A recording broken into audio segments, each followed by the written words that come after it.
then shut up. That's all you have to do. And if they look back scared with a deer in the headlights look, you say, tell me what you want me to know so that I will want to hire you. And then shut up. They will tell you more than you want to know. They will tell you things that you'll be embarrassed about if you listen. Just listen. And then you can make a totally informed decision. You will make an informed decision that will make you much better than anything that comes out of any MBA school. That does not roll off the tongue. I went to a seminar about how to hire people, how to interview people you're going to employ. And the name of the man was Brian Tracy. He suggested this, and I give credit where credit is due. It's a good idea. 3 interviews. Number 1, you. Number 2, the person that's going to supervise them. Number 3, the one they're going to work with. If all 3 of you like that person, think that person has what it takes to get the job done, and you can work with them, chances of that person failing are pretty slim. Chances of all 3 of you being deceived are very unlikely. Psychologists in their own research have proven that about 85% of our gut level reaction to a person is right. When somebody makes the hair on your neck stand up, it's probably right. You don't want them to work for you. Okay, if you interview them and you think, I would like this person to be here because I feel I can trust them, they can grow, and whatever reason you use to hire them, good. Number 2, the supervisor who interviews them, they say, I can train this person. And then the guy in the front line says, I can work with this guy. I can get along with him. We can go to lunch together. We can talk about football together. And if they're from the Y and the U, they'll still find a way to get along. Okay, now, if that person is hired, the supervisor will make sure they're well trained, because it will reflect on him if it doesn't. The one who said, yes, I can work with him, he will make sure that employee doesn't do anything remarkably stupid, because it will reflect on him if he doesn't. So the chances of an employee succeeding when 3 people interview them, way up there. They don't teach that in business school, but they teach it in the 90-minute MBA. Let's go on with some stuff that is important. How to choose a banker. We choose our employees very carefully, but we don't choose our bankers very, very wisely. Here's a rule of thumb. If you need one bank, you need 2. Now, I used to train new bankers in commercial lending, and I talked to a guy who now works at the main office of Wells Fargo downtown, and I trained him when he was a brand new guy. And I said, if you need 1, you need 2. And he choked, just like that. And then I explained what I'll tell you, and he said, quote, by golly, you're right. He graduated from the Y. By golly. Okay. It's true. There was a guy who wrote a book named Harvey McKay. He wrote a book called How to Swim with the Sharks Without Being Eaten Alive. In that book, he said he challenged everybody out there to send him ideas for his next book, which I believe was called Beware of the Naked Man Who Offers You the Shirt Off His Back. Well, I sent him an idea. It got published. My name was there, and it said Arnold, Grundvig, Salt Lake City. And then he proceeded to say, after I told him if you need 1 bank, you need 2, he said, no, dance with the girl you took to the dance. Well, here's the deal. When you go in to a bank and you are brand new in business, they look at you with a very skeptical eye.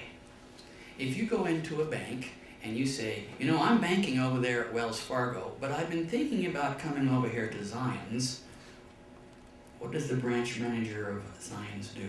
He leaps across the desk, and he hands you a couple of jazz tickets. He takes you to lunch. He rolls out the red carpet. He treats you like you were something valuable. Now, here's the question.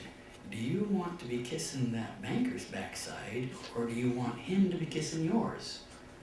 Very simple question. If you have 2 banks and they're competing for your business, you get their attention. It's called competition. It works.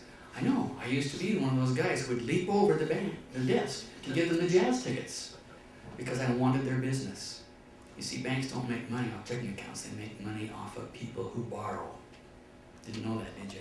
Only borrowing, only loans makes money for banks, not checking accounts.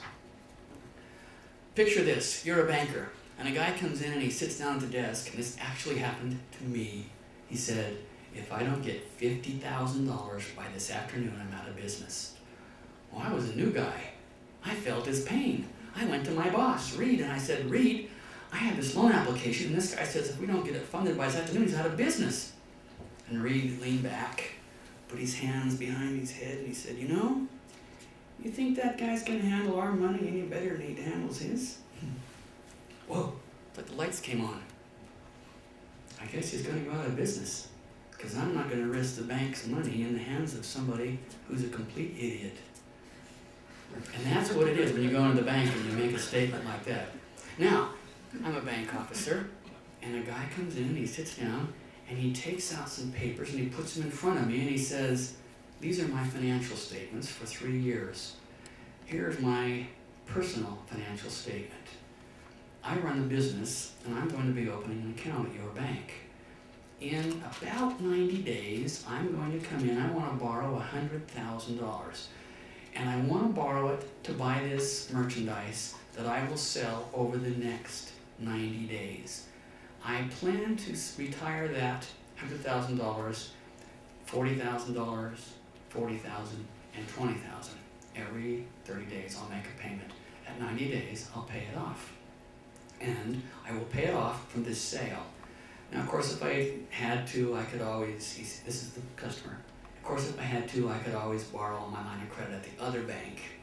But I want to know if you will give me a line of credit for that $100,000. Well, again, I leap over a tall desk with a single bound because that is the kind of customer I want. He has followed Minute MBA. He knows what his cash flow is. He knows when he's going to need money in advance. He knows how much it is. He knows when he's going to repay it. He has come in with the documents I need as a banker to make a decision, and he's taken all the worry out of, from that commercial, all the worry out of being close. I want this guy as a customer. How does that guy compare to the other one? I need $50,000 this afternoon, I'm out of business. Well, desperation does not breed confidence on the part of the banker. Desperation means incompetence, and we all like to be part of a winning game, and you just don't get behind those guys. Okay, I'm going to do some new math. I'm not sure if they teach this down at the Y. When is 2% more than 10%? It's not in there, I don't think. Still in banking. 2% is 10%. I'm going to tell you how this is. I went to meet a guy to write his credit report in Burley, Idaho. He owned a men's clothing store. And he told me he just didn't have enough money to pay his bills at the start of every month. And so his game was this. He'd write a check for company A, and he'd send it to company B, and vice versa. And then when they get their checks, they'd call up and complain, and he'd say, oh, that dang bookkeeper. I don't think he said dang. He would say, he'd blame it on somebody else, but it was part of his strategy. It was a delaying strategy. The checks would come back, he'd give them to the right place. And by then, he'd missed his discounts. You see, in the clothing business, it's like 15% discount if paid within 5 days, 8% if paid within 20 days. And it goes down, 8, 10, down to 0%. Well, this guy was missing discounts. I got thinking about it, and I wrote him a letter, scrawled it on a sheet of paper, put it in an envelope, and mailed it to him who was in Twin Falls by then. I wrote it, mailed it to Burley, and I suggested that he go to the bank and he borrow $50,000 and he'd take those discounts. Now, he did that. And when I got back to my headquarters in Salt Lake City after 310 nights on the road that year, my boss put this letter in front of me. He said, what were you doing out there? I said, I was writing credit reports. He said, well, what about this letter?